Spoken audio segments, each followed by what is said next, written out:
What's up, everybody? Welcome to the Artists of Data Science podcast, the only self-development podcast for data scientists. Our guest today is a speaker, author, and illustrator. She's an expert on how to make work better and is the co-author and illustrator of the Wall Street Journal bestseller, No Hard Feelings, The Secret Power of Embracing Emotions at Work. She's currently head of content at Humu, a company that uses behavioral science to make work better, where she helps teams and leaders develop the skills and habits that allow them to unlock their full potential. Prior to joining Humu, she was creative director at Parliament, an executive learning and development company. She's also the executive editor at Genius and was previously an analyst at the Analysis Group. She regularly leads interactive, scientifically backed workshops about how to build resilience, help remote workers avoid burnout, and effectively harness emotions as a leader. And she's had her work featured by the likes of The Economist, Lifehacker, the Freakonomics blog, and NPR, just to name a few. So please help me in welcoming our guest today, someone who has the magical skill of eyeballing the leftovers and then choosing the absolute perfect Tupperware container, Liz Fosslien. Liz, thank you so much for taking time out of your schedule to be on the show today. I appreciate having you here. Yeah, thanks so much for having me. I'm excited to dive in. Yeah, and I got to give a shout out to our mutual acquaintance slash friend, Mark Freeman, for helping set this up. I really appreciate him for reaching out to you and linking this up. So I'd be remiss if I didn't shout him out right at the start. But yeah, Liz, thank you so much for taking time to come out and be on the show today. Before we get into your book, I'd love to learn a little bit more about you. So talk to us about where you grew up and what it was like there. Yeah, so I was born in San Francisco, but would say I grew up more in the suburbs of Chicago. But I'm an only child. My parents are my only family in the US. So I spent a lot of time going to like Denmark, Norway, Germany during the summers. So I don't really feel a deep hometown connection to anywhere necessarily. But yeah, I think it's probably when I was in the suburbs of Chicago, like a fairly normal Midwestern upbringing. And yeah, I definitely, one really vivid memory that I do have though is when I was 8, my parents came to school. It was like a Meet the Parents Day. And I remember one of my friends asking me like, oh, your parents, they speak really differently. Like they have a strong accent. And what stuck out to me was that until that moment, I had never picked up on the fact that my parents spoke differently than anyone else. It was just like the way that they spoke. And so I've always thought that was an interesting like child psychology moment of just how we're not even aware of differences sometimes when it's just we kind of take it like this is how it is. This is what they do. Yeah, it's really interesting because like I grew up as a child of immigrants as well, right? But I can imagine it's interesting because like you don't look like you're a child of immigrants, right? Like you look like your parents are American and you're born in America. So I'm interested to see what that immigrant experience was like for you. Did you ever kind of feel different from the other kids that were in your neighborhood or school growing up? Yeah, it was interesting. I think I was at the same time more proud to be an American and also less proud to be an American than other people. Because my parents would often say that they came to this country because they had more opportunities and there's a lot that happens in America that wasn't possible for them before. And at the same time, I would still go back to Europe. And this was mostly when I was older and when Bush was elected. And I would just hear, because I also can present in Europe as like very European. And so then people would just start talking about America and how bad the government is and they can't believe that people elected. So I think I both saw the opportunities that America presents for some people, but then also heard the unfiltered European hot take on everything that's wrong with the US. And something that I found common amongst a lot of children of immigrants is the choice of career paths that our parents lay out for us. It's either lawyer, doctor, or failure. Did you have the same kind of I had constraints. lawyer, doctor, banker, or failure. But you ended up studying economics, right? So you kind Yes. of went into Yeah. So banking. my dad is a doctor, and so economics, and then I also studied math was a fallback because I passed out at the sight of blood. So it was okay. Now that you're not a doctor, what else is quantitative that you could study? And so that definitely informed my career path. I don't know if my parents ever explicitly said this, but I harbored the belief that pursuing art or pursuing a creative path is just a really wonderful way to be poor for the rest of your life. And so, yeah, I definitely have the indoctrinated in me sort of quantitative skills, get as many degrees as you can. And then also this idea of being a professional is you don't fail, you don't fuss, and you certainly don't feel. You just do the job and try and sort of solidly climb the ranks. So yeah, that I think until I was like 25 guided my career choices completely. Yeah, it's interesting because I'm very similar to you in that sense. Like my parents wanted me to be a doctor, but I can't stand blood. Like it freaks me out. And I ended up studying economics as well for my first undergrad.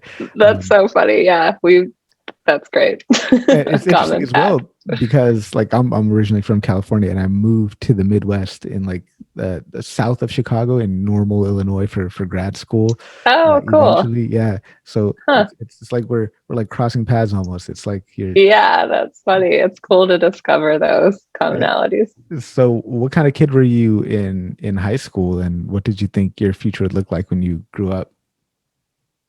Yeah, I went to kind of a woo-woo creative private school till 8th grade. I had 15 people in my class that I started with in 4th grade. It was the same 15 people until 8th grade.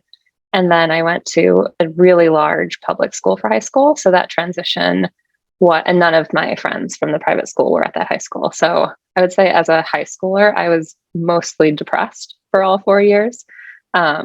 Just probably a mix of hormones growing up and then not having my friends and feeling really out of place. So the person I wanted to be in high school was just someone in college far away. And then in college, that's when I sort of had more crystallized career ambitions, where once I started studying economics and math at one point in college, I really wanted to be an investment banker. And looking back, I cannot believe that that was my life's dream. I think I would have been absolutely miserable. But yeah, I saw myself as working at JP Morgan or Goldman Sachs, pulling long hours, just sort of climbing the ranks at one of those institutions. Yeah, that was me in high school as well. I saw the movie, it, it the Boiler Room. Did you see that movie at all? I haven't, Oh man, no. it made me want to be like a stockbroker or investment banker. That's why I ended up studying economics, um, Mm. and never ended up going that route. But yeah, that it's funny because Boiler Room is about people who were selling like junk bonds and junk stocks and getting rich off of it. But anyways, but you ended up going to college in one of the Claremont colleges. Was it Harvey Mudd, right? Or did I I get went to Pomona, Pomona but College? Yeah, they're all right next to each other, so yeah, very similar. yeah. I used to live in Pomona for a small amount of time, walking distance to like the Claremont area. Oh, cool. Yeah, So there's. funny. There's so many missed opportunities I for know, us to man. cross paths. You wouldn't want to know me back then. I was a lameo. I still am a lameo, but I was you, late. I wanted to be an investment banker. dude, that's awesome. The investment banking is awesome. But I remember clearly there's like two of my favorite pubs, or three of them actually, that I really enjoyed. There was the Press Club. I don't know if you ever got a chance to go there in Claremont. And then there's a place called I want to say it's called like the Abbey or something like that. It was like a Hmm. Belgian style place where you can get all these craft beers. And then there's Oh, really crazy like dueling pianos jazz bar that I can't remember the name of. I remember the press club. The Yeah, other two, I don't remember. yeah, We spent a lot of time on campus. So it wasn't like a go out on the town type of college, but yeah, it would have been fun. Claremont is it's very quiet. yeah, yeah, At yeah. least It I is. never found like a place to go and be a college student and have Yeah, a great time. Yeah. it is a cute little town though. Yeah, Yeah, it um, is. that's cool. It's cool getting to know where you're from and what it was like there. Let's go ahead and jump into your book, but before we do this, let's help us get some clarity on what even is an emotion. Yeah. So there's actually not an agreed upon definition of an emotion. So if you ask 10 different researchers, you'll probably get 10 different definitions. But for the purposes of the book and this conversation, we can just describe it as a strong feeling that results from your circumstances, your mood, some kind of intuition. It's just like a strong feeling that you have. And so what would you say would be like some skills when it comes to emotions kind of for dealing with them in our day-to-day life? You lay out 3 core skills kind of towards the end of the book. I know I'm starting at the end of the book. We'll get to the beginning and talk about some of the other stuff, but I found it really interesting that you had these 3 core skills for dealing with emotions in our day-to-day life. If you could share that with us. Yeah, so I might update them because the book came out 2 years ago. So I think what I would say now, the 3 core skills are still really similar, which is the first is acknowledgement. And I would term that as partially emotional granularity, which is the ability to get really specific about what you're feeling. And that's been linked with all kinds of positive outcomes. So if we, instead of saying, I feel bad, we can say, I feel frustrated, I feel disappointed, I feel exhausted. That lets us more easily pinpoint the need behind our emotion. So that is first granularity. Then there's fluency, which is expression. So how do you talk about that emotion? If you are frustrated with someone, how do you approach them? How do you have that difficult conversation without, stepping on each other's toes?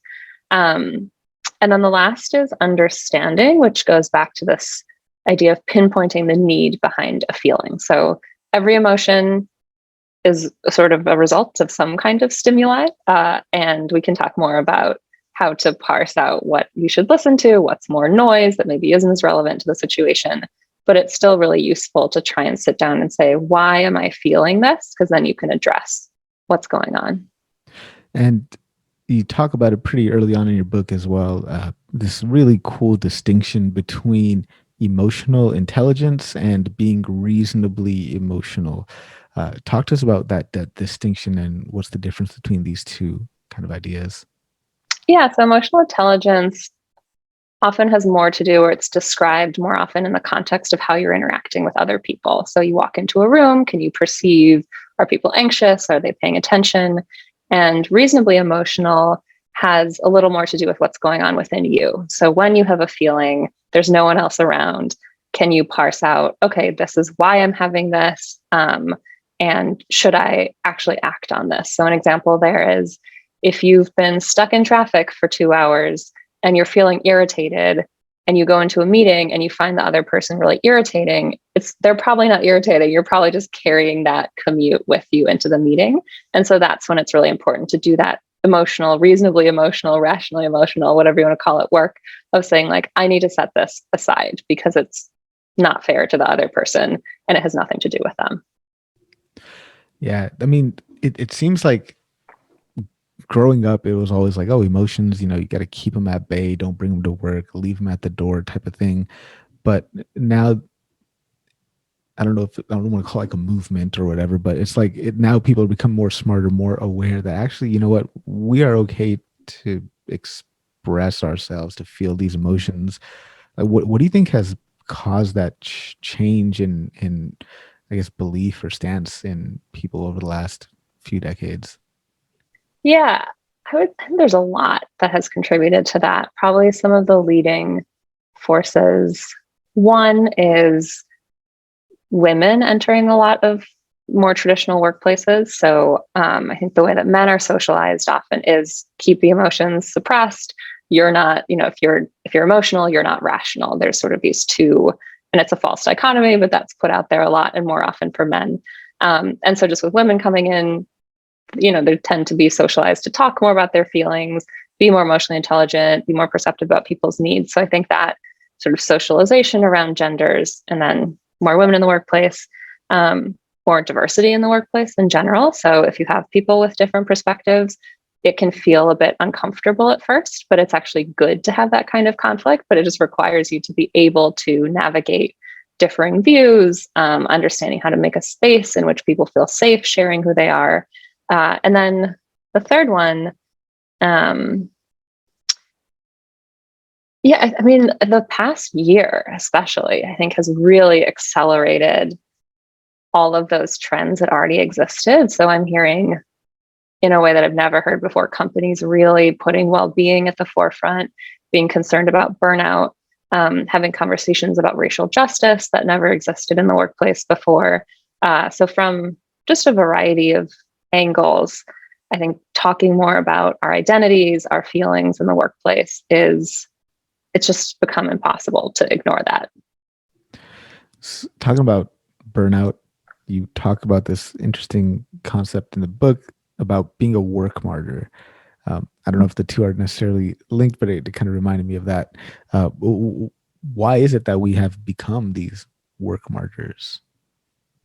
Yeah. So I think we often conflate being busy with feeling important. So there's definitely, and I had this from my parents too, like working really hard, you get affirmation, your boss sends you an email. Like I think the sort of constant pinging of email and Slack and everything, it is in some sense a constant validation just to have people to respond to. But then we tend to get sucked into our work. And over the past year, especially, the boundary between home and work for those of us working from home has disappeared completely. And so that makes it really easy. I found myself many days at 7 p.m. I've been in meetings all day. I have not gone outside. I have not seen the sun. I don't know what time it is. I've had no break between meetings. And then I think once you're sort of in that mode, it's hard to pull yourself out because you start to think, oh, if I take a break, everything's going to fall apart. There's a lot. I don't know if this is such an eloquent description, but one anecdote I'll share here actually was my friend. She is incredibly ambitious, incredibly smart. And we had a conversation recently where she said she's realized over the past year, she might have become a little less ambitious because she said she saw for the first time what her life would be like if it was only work. So for the first time, she was not seeing her friends. She was not, she lives alone, so she didn't have anyone to interact with. And she was like, and it was really sad. Like I just wasn't a happy person.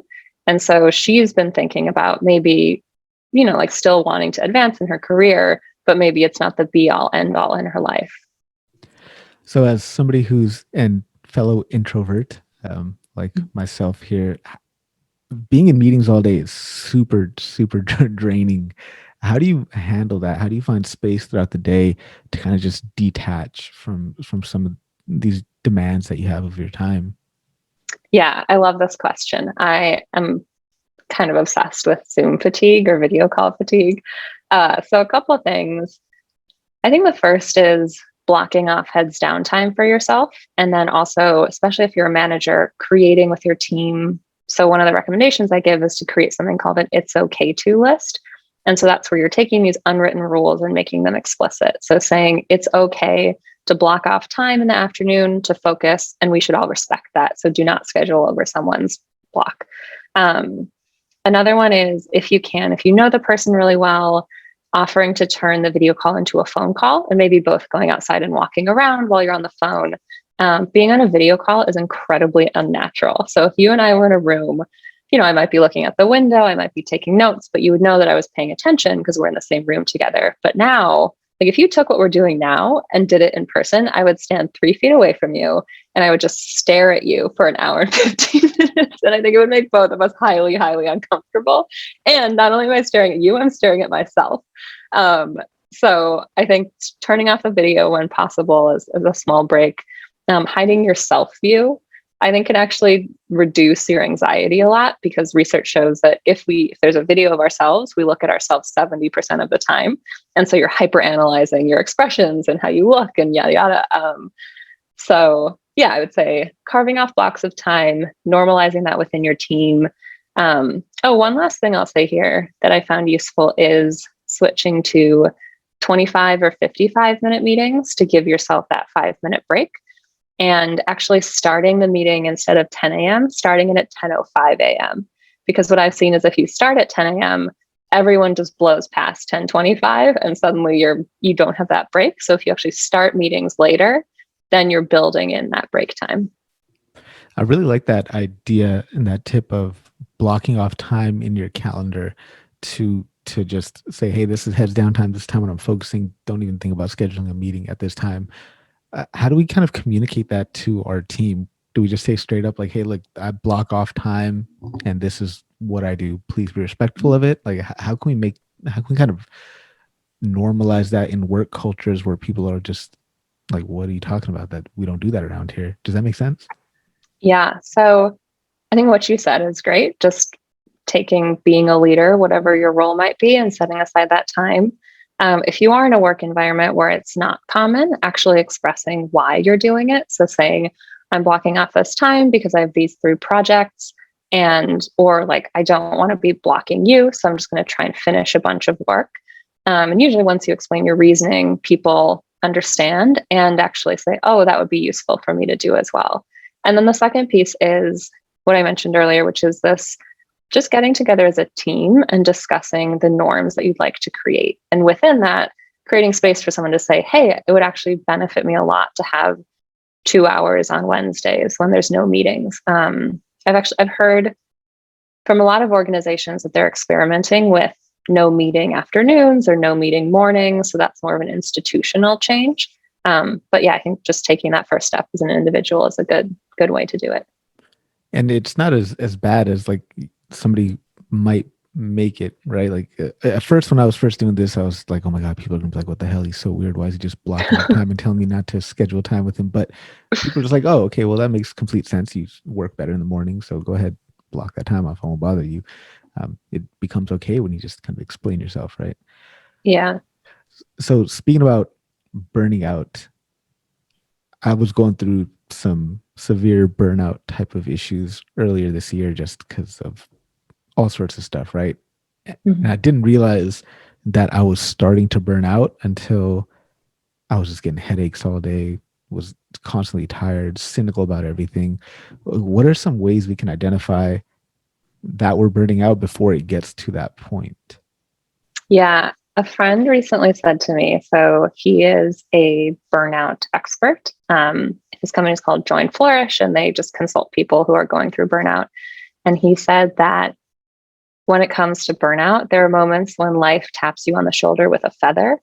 And then there are moments when life hits you with a bus. And your job as someone whose role is to take care of yourself is to listen when it's a feather, so that you don't get hit by the bus a month later. And small ways to do that are exactly what you mentioned. So noticing if you're becoming really cynical, you, every project, you're like, oh, this isn't going to work, or this company isn't doing well. If you've become detached, so you're just not as engaged with your work anymore, every day feels like a slog, there's nothing that you enjoy. I think those are a couple of the things to look out for.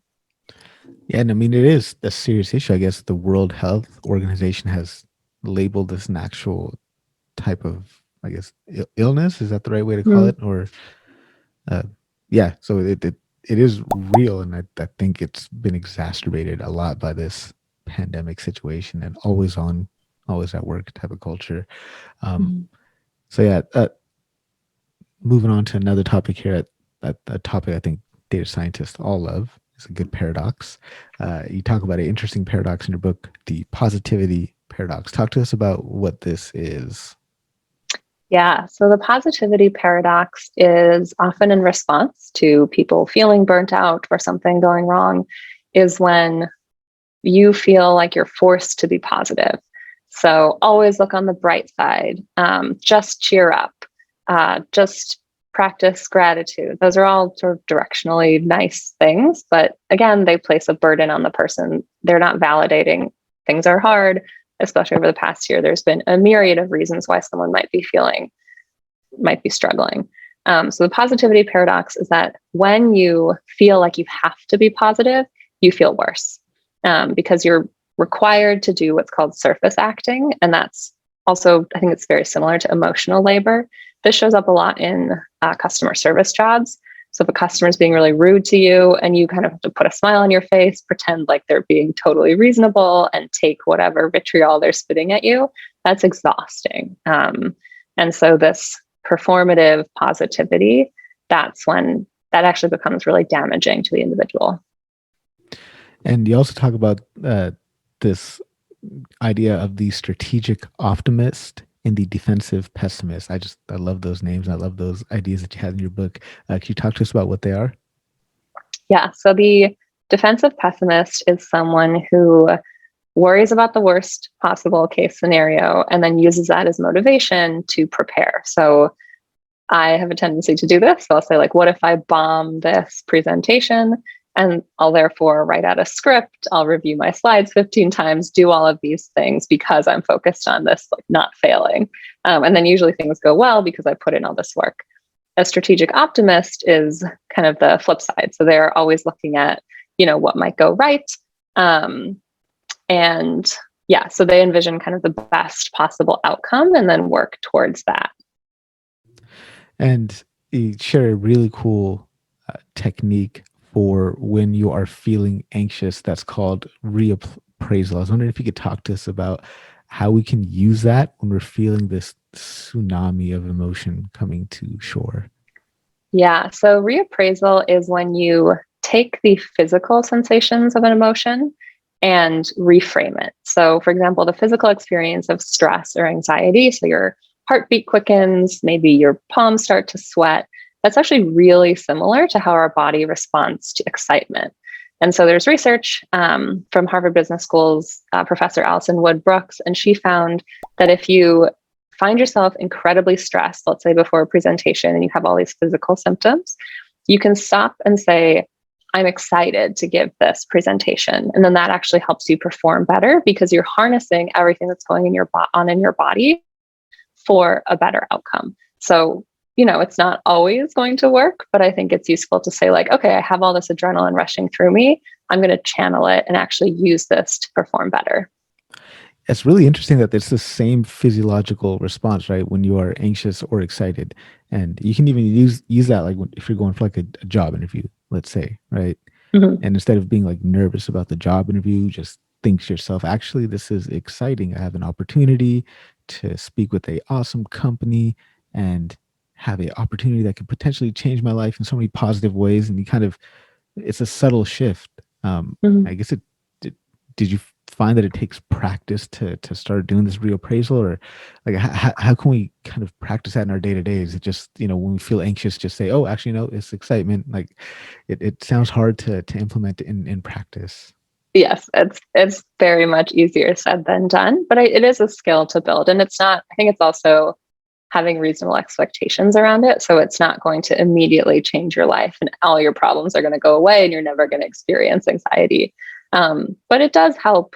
I think the example you gave is a great one. Before a job interview, saying, my heartbeat is quickening, I'm just feeling nervous. But that's actually also what my body would do if it was gearing up for something I really am excited about. And so maybe I can use this sharpened focus to just have faster answers. Like, it actually might serve me a bit in this interview. And so that can make you feel better. And yeah, I mean, I think even small, subtle shifts like that can go a long way in calming ourselves down.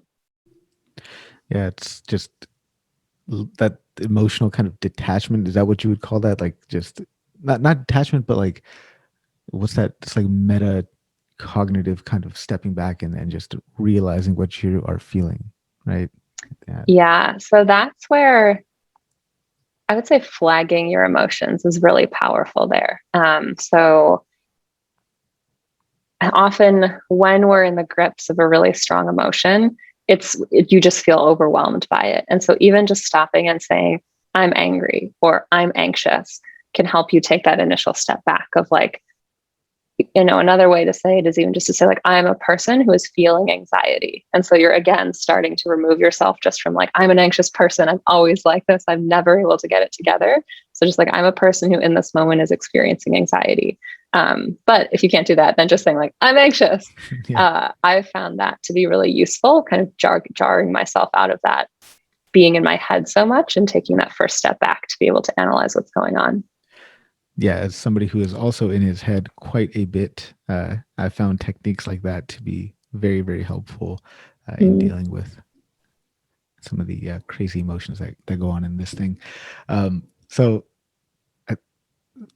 changing topics again here, talking about remote work now, there's going to be a lot more remote work happening in this world that we're in. Can you share some tips for newbies who are coming into an organization where maybe there's already these in-person relationships that have been developed, and you're joining a team of colleagues, kind of in this remote sense as a person on a screen. Like, how can we develop meaningful work relationships if we're coming into a new environment in this virtual kind of world? Mm. Yeah, it's a great question. And I actually learned a lot. I talked to Mark about this because he joined Humu, where I work, during the pandemic. And so he started as a newbie, and everyone else, not everyone, but a lot of people knew each other, and he didn't know anyone yet. Um, and a couple of things he mentioned that I think are really effective are just making it okay, making the new person know that it's totally fine to ask questions and setting realistic expectations around onboarding. So even communicating, we don't expect you to be at fully ramped up until 6 months. The first month is just about you understanding the organization, learning the details of your job, getting to know your manager. So ask a lot of questions, set up meetings with a lot of people. If you're their manager, I think scheduling random one-on-ones. So obviously they should meet everyone on the team, but also trying to mimic what would happen in an office. So if you're new, you bump into someone in the kitchen. If you're on marketing and they're on engineering, you're not going to normally interact with them, but it's still just good to know that person, to feel embedded in the organization. And that's just not happening when we work remotely. So as much as you can as their manager, facilitating that. And then also starting onboarding before they even join. So I think what a lot of companies do wrong is they make a job offer and then you never talk to that person until their first day. And most people's emotional arc, especially in the remote world, is euphoria when you get the job. You're so excited, you feel on top of the world. And then the closer your start date gets, you just kind of go like this. Like, I'm so nervous. I don't know what it's going to be like. Why did I even get this? Can I do this? And so one thing I'll say there that actually I heard IDEO, which is a global design organization, does is they do what's called an interview. So it's a combination of interview and enter. And they take everyone who interviewed the candidate and they say, what's one thing that candidate did really well in the interview? What's one skill that you just cannot wait for them to bring to your team or company that you really need? And what's one thing you want to get to know about them personally?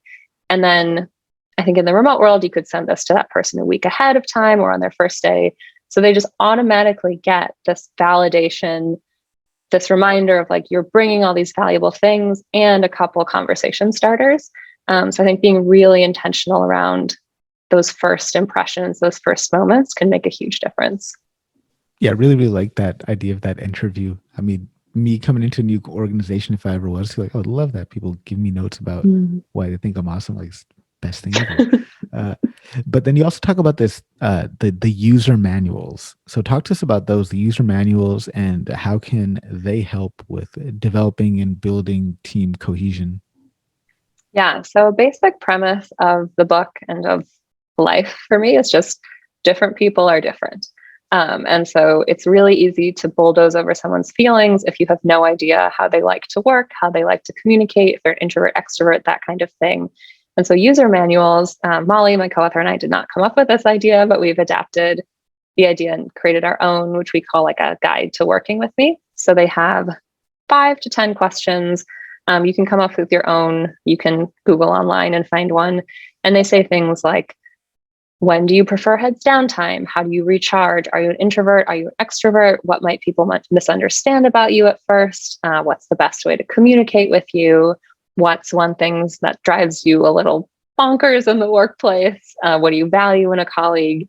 And it's really nice to actually schedule time and fill these out together as a team. And then you can make an activity out of having every person share what they're saying. And the goal is really to arrive at compromise. It's not, I've heard the question sometimes where people say, so if someone says that they like heads down time in the morning, does that mean I can never contact them in the morning? And that's not the goal of the user manual. It's more to just figure out a way of working together that feels good. So as an example, I did this recently with a team at Humu, and our head of design, he really likes having focused time in the morning, and I really like having it in the afternoon. And so what we agreed on was that when we schedule meetings with each other, we'll try to schedule it at like 11 a.m. or at 1 p.m. and we'll trade off so that we're both not scheduling over each other's focus times.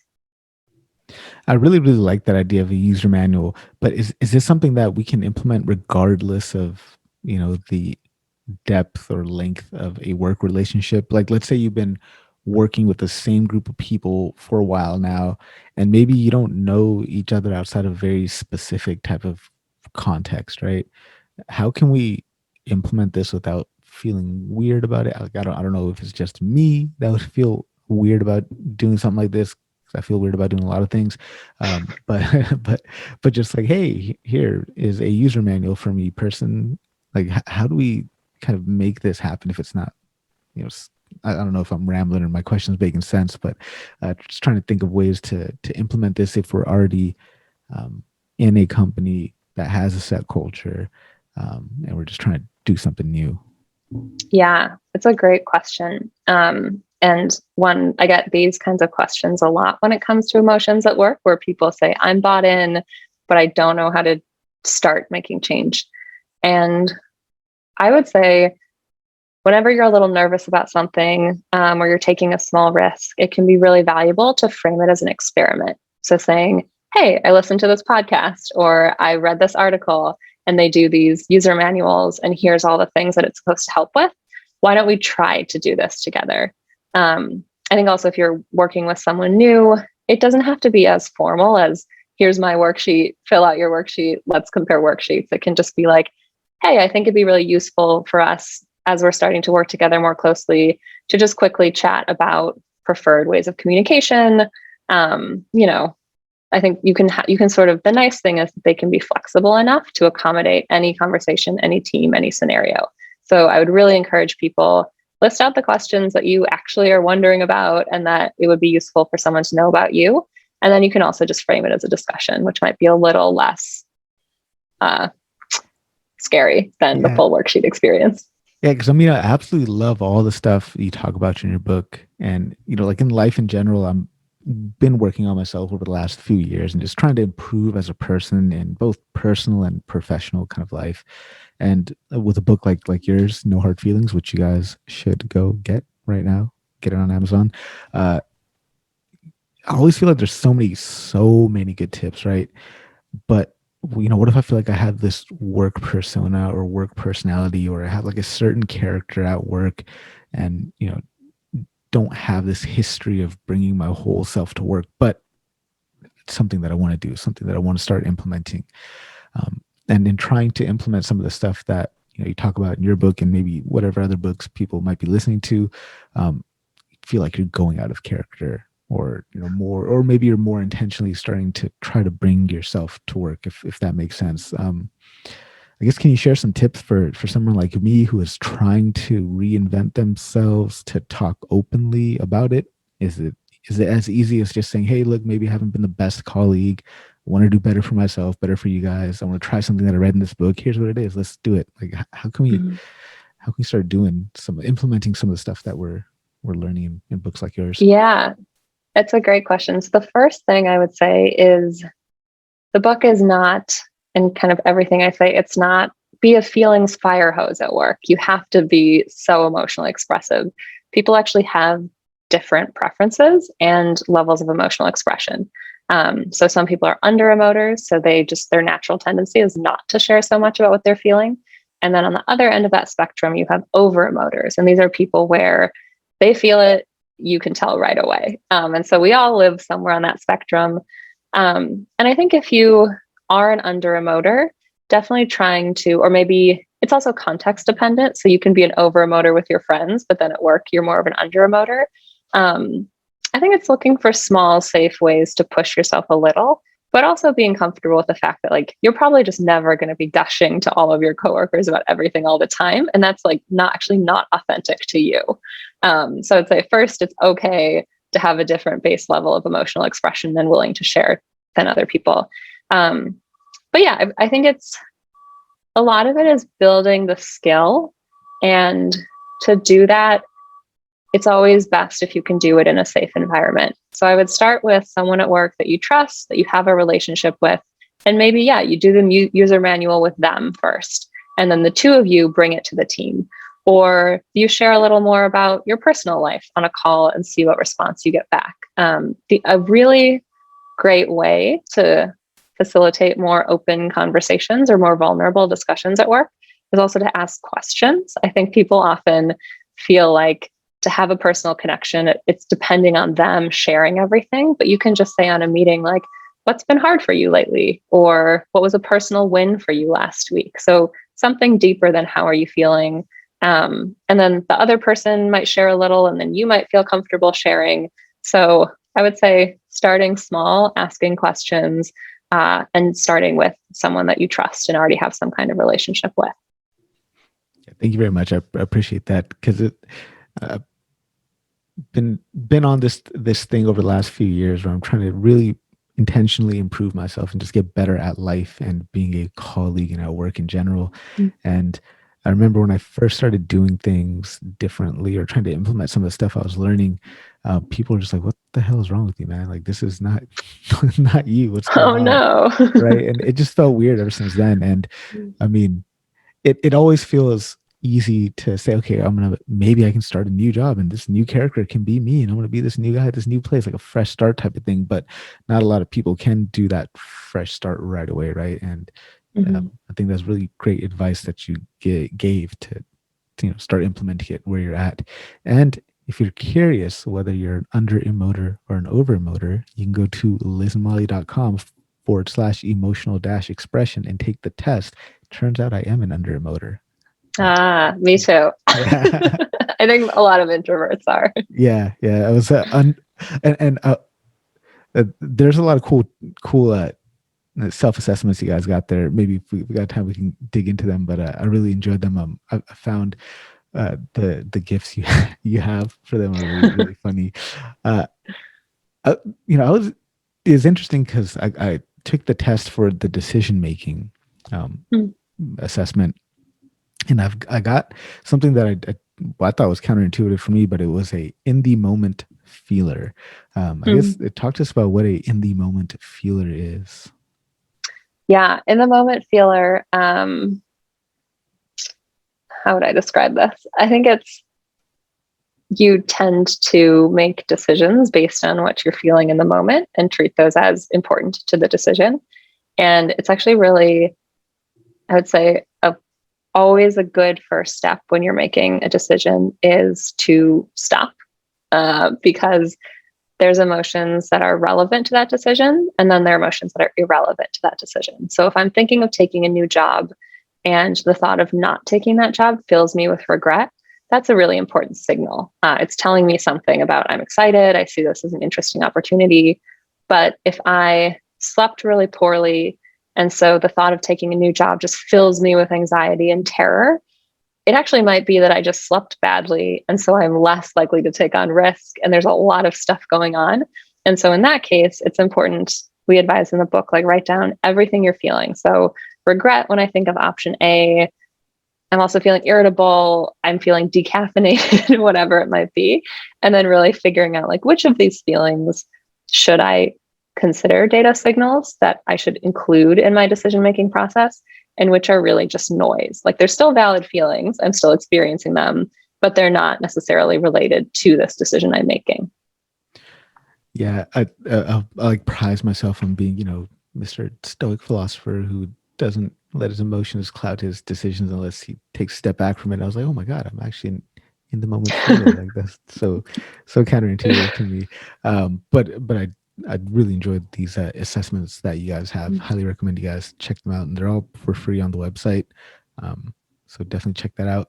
So let's talk about criticism a little bit. I don't know what it is, but I feel like criticism is kind of like destructive in a sense. Like if you look at the definition of the word, it's the expression of disapproval of someone or something based on perceived faults or mistakes. So by definition, it's like kind of a negative thing to be getting, right? But how can we change that? How can we give criticism that actually helps someone and not make them feel like a piece of shit? And on the flip side, how can we receive criticism without feeling like a piece of shit? Yeah, so I'll start with giving criticism that's helpful. The first point I would make is make it specific. So too often we hear, you could have been better in that meeting, or that email just wasn't so good. And that's just horribly anxiety inducing because I have no idea what to do based on you could have been better in that meeting. So helping the person see, like offering them a next step or getting as specific as possible so they can easily figure out the next step. So maybe saying, in your presentation, you just immediately dove into the material. It would have been really great if you first gave like, here are the 3 points I'm going to make today to ground everyone. So specific. And so it's the person is not going to spiral into this like, am I a horrible employee? Do I do anything right? Because it's like, nope, I just got to add this slide and we're good to go. And then a great way to give that kind of feedback is to frame it around bridging the gap. So saying, you gave a presentation today. These were some strengths around it. I really believe that you could just nail these kinds of situations. And so you could have people have an emotional arc, be more influential, and really get your main points across. And the way to get there is to like add this slide to do blah, blah, blah. And so there again, you're framing it as, I believe in you. Here's the picture of where I really think you can go. And then I'm going to offer you advice and mentorship along the way. So again, it's really priming the conversation and the person to understand that you're really trying to help them, even if what you're saying is a little hard to hear. And how about for someone who's finding themselves in a situation now where they're going from being a coworker with someone on the same rung as on the ladder as the rest of the group, but now they're responsible for being the manager. What tips can you share for somebody who finds himself in that position when it comes to giving feedback? Yeah, I would say I think it's still similar. So being specific. And one thing that I think is actually really important here is often we withhold feedback because we're afraid of seeming insensitive, of hurting the other person's feelings. It's awkward. But when you withhold feedback, you're actually doing the person a disservice. So one of the people that I interviewed for the book, she was a Black female engineer, only Black person, only woman on her team. And she found that when her coworkers would sit together for code review, which I'm guessing your audience all knows what it is, but it's when you look over each other's code and offer feedback, they would just rip into each other. So they would be like, line 71 is so bad, I can't even, because they just had this friendly relationship. And they would just go through the code for hours telling each other what could be better. And when she would sit with them, they would say, it's basically great. Like line 71, I think there's a small change you could make, but overall, I think you're doing an amazing job. And then she finally had to talk with them and say, I'm not going to get promoted because you're not telling me what I'm doing wrong. And I don't want you to withhold that feedback. I want you to just like kind of rip into my code in the same way that you would someone else's, because you're like being the person you don't want to be by not helping me. And so I think that's just something really to keep in mind. Like if you become the manager and you see something that that person can do better, you should tell them. And again, there's, like I said, there's those ways to frame it in a good way, but that's your job as a manager and you're actually helping them out by doing it. And apart from the feedback aspect of it, what are some other tips you might be able to share with our audience who that find themselves in that situation where they've teammates and now all of a sudden they're their manager, right? So the relationship kind of does change. Is there anything that we should watch out for? Any traps that we should avoid? Yeah, it's a great question. Yeah, I think they're, part of being a manager or a leader, your job is to create stability and to not unduly burden your people. And so I think what you run the risk of happening is that this was your peer that you used to vent to and you used to just talk about everything. And you probably need to walk back from that a little bit because you might be sharing things that aren't actually useful for them to know. You might be venting about something that they can't really do anything about. And then that's a negative experience for them. And I think another thing to really watch out for is just favoritism of, this person really well, you were on a team together, and now you're maybe hiring new reports or bringing other people onto the team. So making sure that you're still creating an equitable environment. And I think all of that is just kind of inevitably, it might feel uncomfortable at first, but if you do it with transparency, so again, saying like, hey, I really want this team to do well. I want to support you in your job. And there's a couple of things that need to change because of that. I think just as much as you can be clear about why you're taking certain actions, that can be really helpful as well. And so I'm a very introverted data scientist who happens to find himself in a leadership position. I know many of my audience is likely in the same boat. And someone like yourself who's also a introvert at a very high level leadership position, can you share some tips for us on how we can set ourselves up for success and how we can set our teams up for success if we've got kind of this reserved, introverted type of demeanor? Yeah, so the best leaders act as ambiverts. So that's somewhere in the middle. And one of the great things about introverts and especially introverted leaders is that they're much more likely to listen to the team. And so to elicit what are people's suggestions, what are ideas, because they're not the like well, they can still be charismatic, but they're not the like, I'm going to run the show and I'm going to speak for 90% of the meeting. They're much less likely to do that. The place where introverted leaders tend to struggle a bit more is offering that one-on-one guidance. So having enough, being available enough for conversations, for giving feedback. So a couple of things I would say. One is just making sure, hopefully everyone's doing this, but I think it's so important to have like very regular and structured one-on-ones with each person on your team. And to make sure that those are not just status updates, that you're actually getting into like, how are things going? What's blocking your work? Is there anything I can do to support you? Things like that, that you're having those time for conversations, because especially your extroverted reports will want to have that connection with you. And then in team meetings, I think especially now that we're on video calls, by 4 p.m., if I'm on a video call, I just want to get to the material, talk about it, and be done. And then I just want to stop talking to people. And so I've had to build the skill of actually saying the first 5 minutes of this meeting are for personal connection. So let's start out with a prompt, and maybe, depending on the culture of your organization, that can be like, let's all go around and say like one thing we did this week that was fun. It can be like, what food is underrated, like, whatever feels natural for you, but making sure that you're still setting aside that time for those interpersonal relationships, for like, it's not as much, or it is for you, but it's also for your team to come together and feel connected to one another. So I think making a priority to have like scheduled times for just connection. I think that's a really important one that sometimes is harder for introverts. Yeah, definitely. I mean, I'm guilty of not having regularly scheduled one-on-ones with the people who report up to me. They're kind of more, they're not necessarily one-on-ones. They're just group meetings once a week with us 3 or 4 chatting together.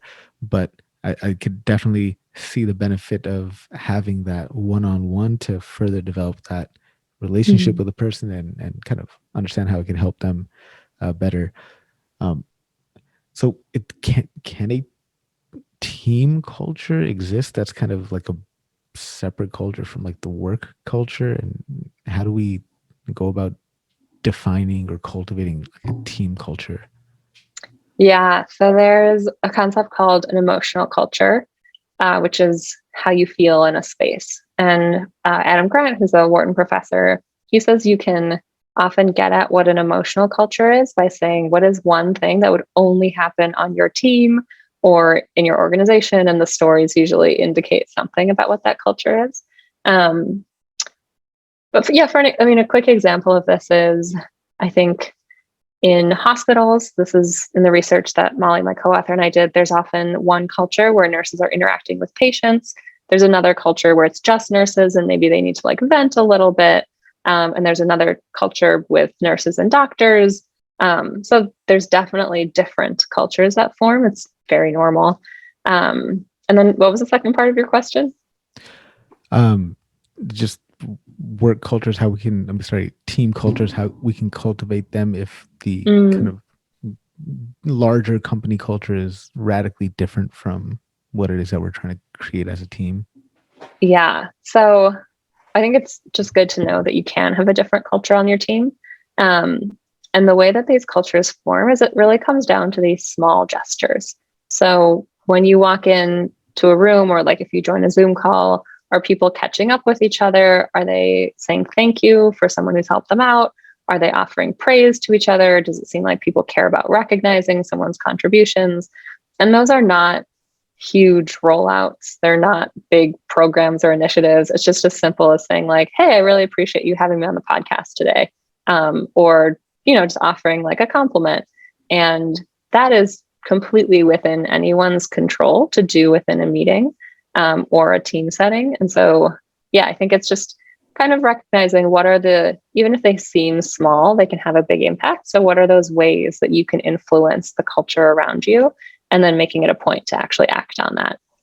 I really like that question that you'd mentioned. I think it's a great question to ask actually when you are interviewing for a company. What's something that would only happen on this team? Was that question? Did I word that right? Yeah. So I've done this where I've done it I think it was job interviews. I've done this in just like interviewing people for the book. And it's funny how either someone has a really quick, amazing response. So it's like, when I needed to take time off, my manager was so supportive and it's this wonderful story. Or they have this like frozen in the headlights moment where they're just like, and you can tell that they're immediately thinking of something bad. And that's usually a bad sign if their first reaction is just to like freeze up and not really know what to say. So yeah, I think it can be a pretty illuminating question. So next couple of questions I want to get into touch on this theme of psychological safety. First question is it's about, because as data scientists, we work on a lot of really ambiguous problem statements. And I know it happens to me, and I know it happens to many members of the audience where they might be scared to not ask a question because they don't want to look incompetent or they don't want to look like they don't know what they're doing. So how can we go about asking for guidance without looking incompetent? And I don't even know if I like the way I phrased that question, but hopefully you get the gist of what I'm trying to ask. You are muted. Okay, unmuted. The first is I would say, hopefully you're in a culture where you can just ask questions and you don't fear it. So that psychological safety is feeling like you can ask anything and no one's going to think poorly of you or think that you're immediately incompetent. But if you don't exist in that culture, I would say flagging just why you want to learn it. So I think that sort of sets you up as really focusing on still being a high performer, competent person and saying like, hey, I want to make sure that I'm doing this correctly. Like, can you clarify this piece for me again? So I think adding that little bit of context at the beginning is very useful. And I think another thing is, especially in a team setting, I think adding the context. And then it's hard. This is why I paused. It's hard to be the courageous person to do this. But often if you're the one asking a question, other people have also been wondering what's going on. And so you're actually doing a service to the team. But it takes courage if you're not in a culture of psychological safety to be that person to ask the question. And can we intentionally manufacture that type of culture in a team? Like, let's say maybe this team doesn't have a history of psychological safety. Is it something that we can easily or readily manufacture, or is it, either you have it or you don't? You can. So you have more sway if you are the manager or the leader, just because you sort of set the example and people are more likely to follow your behavior. But even as an individual, it can go so far to say something like, if you ask a question in a meeting and I just chime in and say, oh, I'm glad you asked that. I was wondering the same thing. I validate your question. I make it look like you're not incompetent. That just does so much. And again, I think it's really important also to validate unique perspectives. So even if it's not a question, if someone takes a small risk in a meeting and says, I kind of disagree with this, here's why, actually chiming in and saying, I'm so glad you pointed that out. I hadn't thought about it that way. And I think that's really useful. So it's these small moments of stepping in and amplifying other people, validating them, recognizing their contributions that do make people feel psychological safety. But what about those people who just always seem to disagree and question everything that comes out of our mouth, right? How do we deal with these people. So you talk about the trifecta of bad apples in the Mhm. book. You got the jerk, the dissenter, and the slacker. Um, Characters which I might have played a little bit all throughout my career in varying degrees. But talk to us about I guess talk to us about how who these people are, and how can we work with them? How can we deal with them? How can we navigate these types of individuals? Yeah. So if you're the manager, if you have a bad apple on your team, it's really important that you either work with them on improving or ultimately get rid of them, because it's true that a bad apple poisons the bunch. Like, it will just destroy your team's culture, even if it's just this one person. So the specifics are jerks. These are just people who are really mean, are not going to listen to you, are actively destroying psychological safety. And if you work with them, I think kind of the most straightforward piece of advice is just distancing yourself from them as much as possible. So if the manager isn't taking action, if you can, like when you're in a physical space, sit far away from them, if you can get up and move to a couch, or if you can just slowly move away from being staffed on projects with them. Again, it's just a bad situation. There's not like a clear, here's the right thing to do. Dissenters, so these are people, like you mentioned, who are just always picking apart anyone's idea. So they're usually also not additive. So they're not saying like, I don't think that could work. Here's why, and here's a better suggestion. So one thing that we did at a previous company that I really loved was the manager made a rule where it was, you always have to append :suggestion to any time you dissent. So you're allowed to dissent, but it has to be like, I don't agree with that idea, : here's what I think we should do instead. And if you don't have that second piece, you cannot dissent. And I think that creates like a more supportive, or at least a culture of improvement. And then the third one, the slacker. If you're a manager, I think it's useful to think about the context in which this person is slacking. Like, is it that they were usually a good performer and now something's happening, and so you should have a conversation with them about it? If it just seems like from day one, they're not pulling their weight, starting to have conversations, but it's very similar. It's like, to have a high performing team in which people feel safe and motivated, you need to at least weed that kind of behavior out really quickly. Of these three personalities, is there one that you just really can't stand, that just happens to just really push your buttons in like the worst way? So I think the jerk and the dissenter are very similar. Yeah. And so I would say like the dissenting jerk drives me up the wall, because it's so easy to point out why something won't work. There's a billion reasons why an idea is not necessarily good or right. And you're always working within constraints. So to me, it's just like, it takes no effort to do that. And then to just sit back and be like, now I've contributed, we're done here. I find it extremely frustrating. Oh, dude, I fucking cannot stand those goddamn Yeah. dissenters, dude. They get on my last nerve. Like, Yeah. there's like that classic military line, either lead, follow, or get out of the way. Like, Yeah. these dissenters want a fourth option. They don't want to lead. They don't want to follow. They don't want to get out of the way. They just want to tell you why the thing's not going to work. Yeah. I mean, it's so they just want to poke holes in things. I mean, I guess it's okay to poke holes with things as long as like you say, come up with a solution, right? Mm-hmm. Um, Yeah. but yeah, I cannot stand dissenters. Cannot stand them. So I was wondering if you can help the dudes in data science kind of understand how we can use our voices to support the women in data science, and just women in our organizations in general. Mm-hmm. Yeah. I mean, one is going back to this not withholding feedback. So I'm not advising you to suddenly go up to every woman and be like, here's the 10 things you're doing wrong. Definitely not saying that. But to think about, so one of the interesting pieces of research that came up is that male managers will sometimes withhold feedback from women, their reports, who are women, because they're like, I don't want to make her cry. I don't want to make her sad. I'm afraid of having this like kind of awkward emotional situation. And the predominant reason that women cry in the workplace is not because they're sad, it's because they're frustrated. And so I would say, one, don't withhold the feedback, be a mentor, do it in the right way, be specific, frame it around bridging the gap.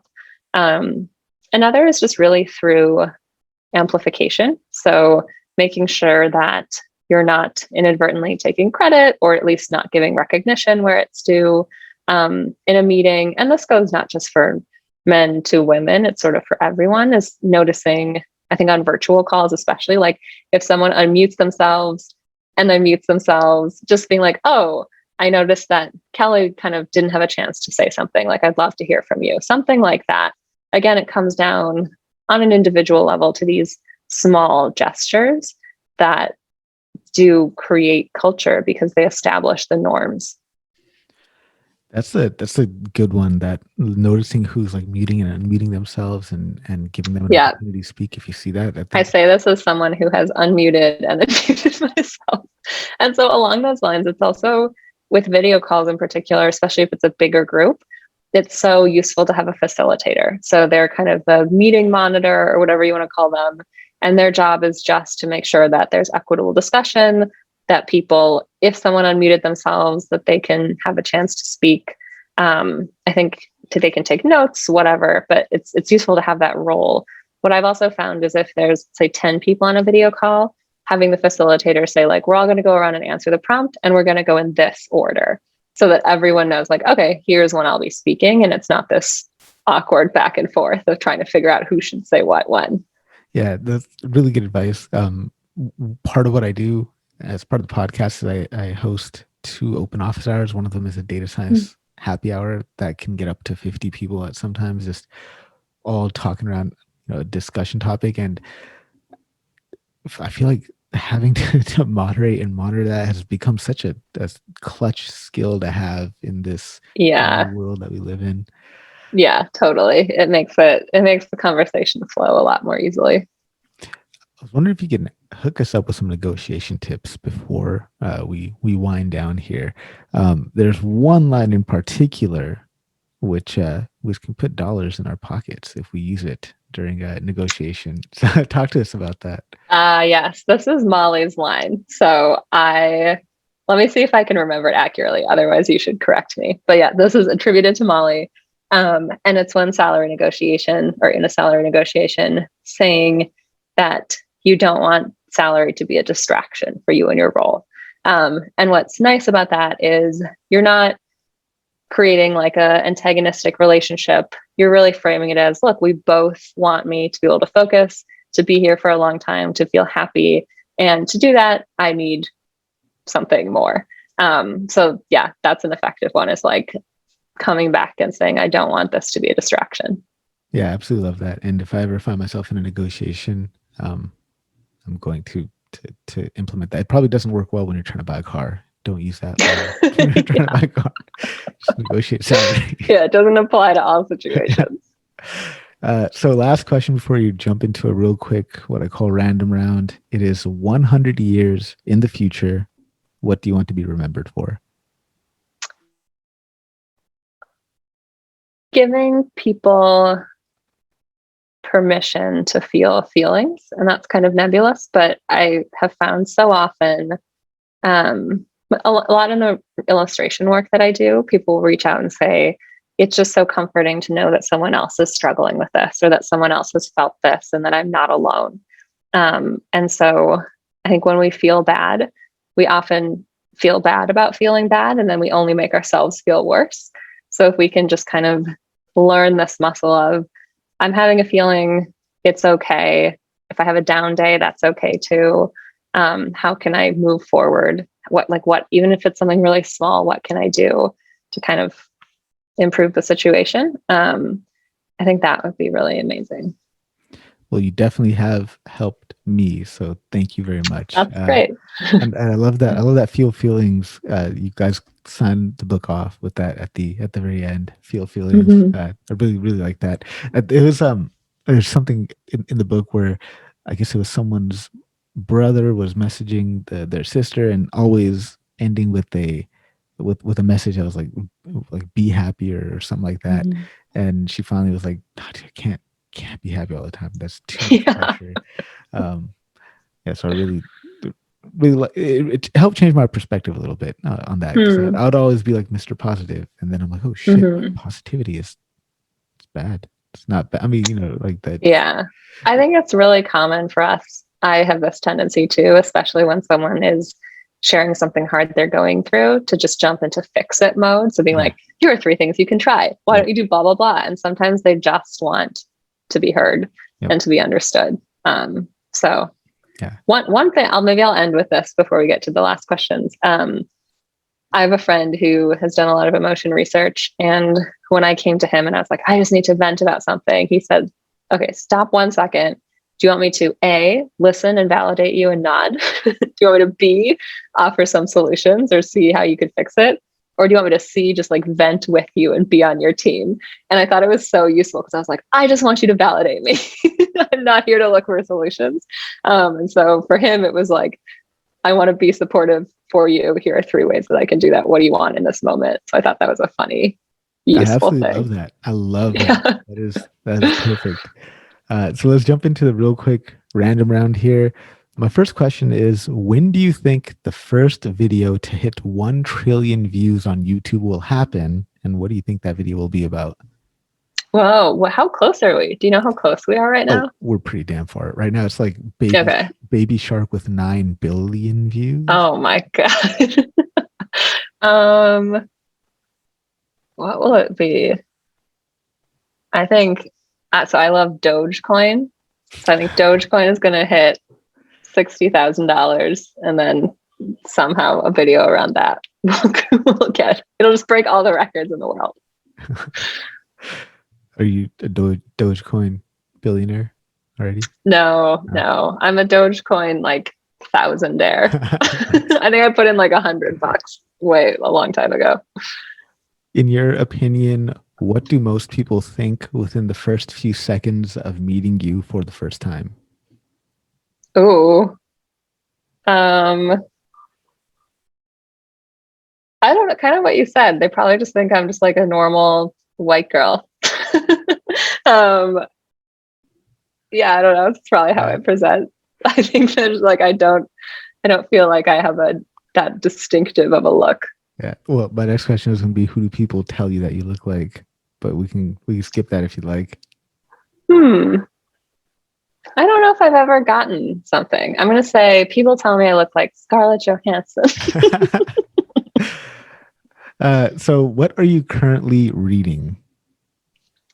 I'm currently reading Pachinko, which is a novel about 4 generations of, I believe, a Korean family. I just started it. And let's see if there's some kind of, well, on my desk, I have Tufte's visual explanation books. So I'm a huge fan of his work. I think, especially in data science, like presenting that information is so important. And that's Tufte's. How do you spell that? Edward Tufte. So okay.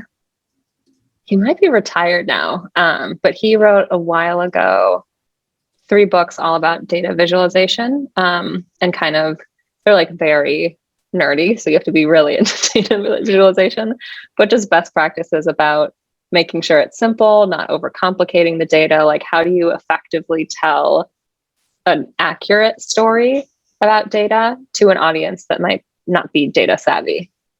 Definitely gonna have to check that one out. Thank you very much for that.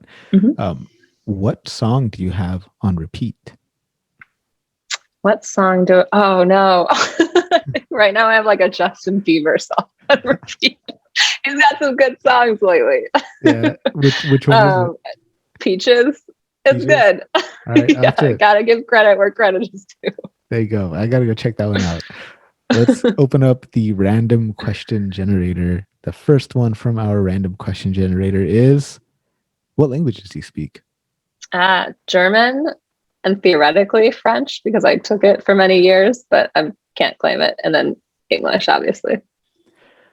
Who is one of your best friends and what do you love about them? I'm going to go with a corny answer, which is my husband. And I love that he makes me think. I think he's really good at, especially when I have a strong reaction to something, presenting an alternate perspective and just making me question some of the conclusions that I've jumped to. So I was watching one of your interviews. I think it was from the plywood something. I don't know, plywood something yesterday, and you're talking about how you were at a party just kind of hovering around, and then somebody was like, "Oh, well, we're talking about this. Why don't you come on in?" Is that who you ended up married? That's the guy. Yeah. So That's awesome. this is my introvert networking tip that I don't Yes, recommend, which is just like, yeah, like standing near a group of people and hoping that someone will eventually engage with you. and that's my thing too. That's what I do. I'm just like standing around. Yeah. But when we, let's say we're somebody who's part of this circle and we see somebody on the outskirts trying to come in, how can we make them feel more welcome? Yeah. So it's just saying, like, hey, who are you? Here's me. Here's these people. We're talking about X, and you don't have to put them on the spot, but just like it can be that simple. Or you can say, like, what do you think? Or you can, another great way is if there's a natural pause in the conversation, just to start the conversation over. It's just giving them the full context so that they feel like they can jump in when they want to. Awesome. Thank you. Mhm. What's the best thing you got from one of your parents? Legos. So I love Legos, and I saw my parents for the first time in a while last week. I flew to Chicago, and they surprised me with a Lego airplane kit. Wow. And I'm 33, and I still was like, this is the greatest thing I've ever seen. That's so awesome. Yeah, so never too old for Lego. I saw something floating around on LinkedIn earlier today, and if I find it, I'll give you the link. I think you'd enjoy it. And it was somebody had a Lego column wall right in their house. And it Whoa. was a column that was made of Legos, but it was like it was plastered in some places, so it looked really interesting. And then he'd open up like a little door, and you look inside, and it's like a Lego disco club with just these Legos, I love it. yeah. Oh my God. If I find it, I'll tag you in it or send it over That your way. sounds But I think amazing. you'd really enjoy that. What's your go-to dance move? Um, I think it's more just an array of random sharking movements, but I'll go with this one. You guys will have to tune into the YouTube channel for those listening on the podcast to see that. What is that move called? That like plugging your nose? It's called the like snorkeling or something. Yeah. Liz, how can people connect with you, and where can they find you online? Yeah, so I'm on all the socials except for TikTok. Don't have that. Liz Fosslien, Fosslien, and then No Hard Feelings is the book. And Molly and I have assessments and guides and other resources at Liz and Molly. That's MOLLIE.com. And then on Instagram as well, right? You got all your illustrations Instagram. stuff there as well. Yep. So I'll link to all of that right there in the show notes. Liz, thank you so much for taking time out of your schedule to be on the show today. I really appreciate having you here. Yeah, thanks so much. This was really fun.